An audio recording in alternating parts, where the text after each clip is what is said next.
പോറ്റിയെ കേറ്റിയെ എന്ന parody ഗാനത്തിനെതിരെ CPM. ഭക്തിഗാനത്തിന്റെ ഈണത്തിൽ parody ഇറക്കിയത് വിശ്വാസികളുടെ വികാരം വ്രണപ്പെടുത്തുന്നുവെന്നും രാഷ്ട്രീയ ലക്ഷ്യം വെച്ചാണ് പാട്ട് ഇറക്കിയതെന്നും CPM പത്തനംതിട്ട ജില്ലാ സെക്രട്ടറി രാജു എബ്രഹാം. അതേസമയം പാട്ടിനെതിരെ തിരുവാഭരണപാത സംരക്ഷണ സമിതി ജനറൽ സെക്രട്ടറി പ്രസാദ് കുഴിക്കാല DGPക്ക് പരാതി നൽകി.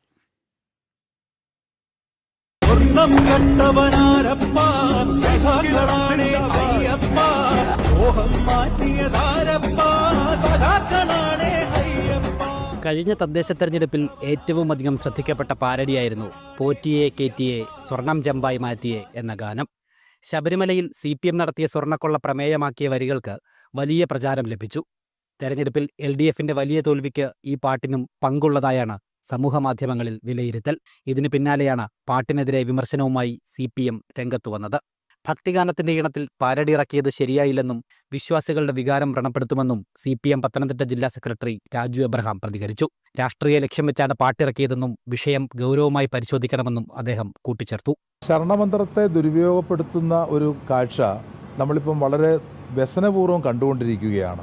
അപ്പോൾ അത്തരത്തിൽ തിരുവാഭരണ സംരക്ഷണ സമിതിയോ തിരുവാഭരണ അല്ലെങ്കിൽ മറ്റ് ഏതെങ്കിലും സംഘടനകളോ പരാതി കൊടുത്തിട്ടുണ്ടെങ്കിൽ തീർച്ചയായിട്ടും വളരെ ഗൗരവത്തിൽ അന്വേഷിക്കേണ്ട കാര്യമാണ്.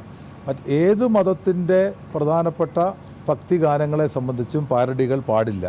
അത് മതവികാരം വ്രണപ്പെടുത്താൻ ഇടവരുത്തുന്ന കാര്യമാണ്. ഒരു കാരണവശാലും അത് അംഗീകരിക്കാൻ പറ്റുന്നൊരു കാര്യമല്ല. അതേസമയം രാഷ്ട്രീയ ലാഭത്തിനുള്ള പാട്ടിനൊപ്പം അയ്യപ്പനെ ചേർത്തത് വേദനിപ്പിച്ചുവെന്ന് കാട്ടി തിരുവാഭരണപാത സംരക്ഷണ സമിതി ജനറൽ സെക്രട്ടറി പ്രസാദ് കുഴിക്കാല DGPക്ക് പരാതി നൽകി.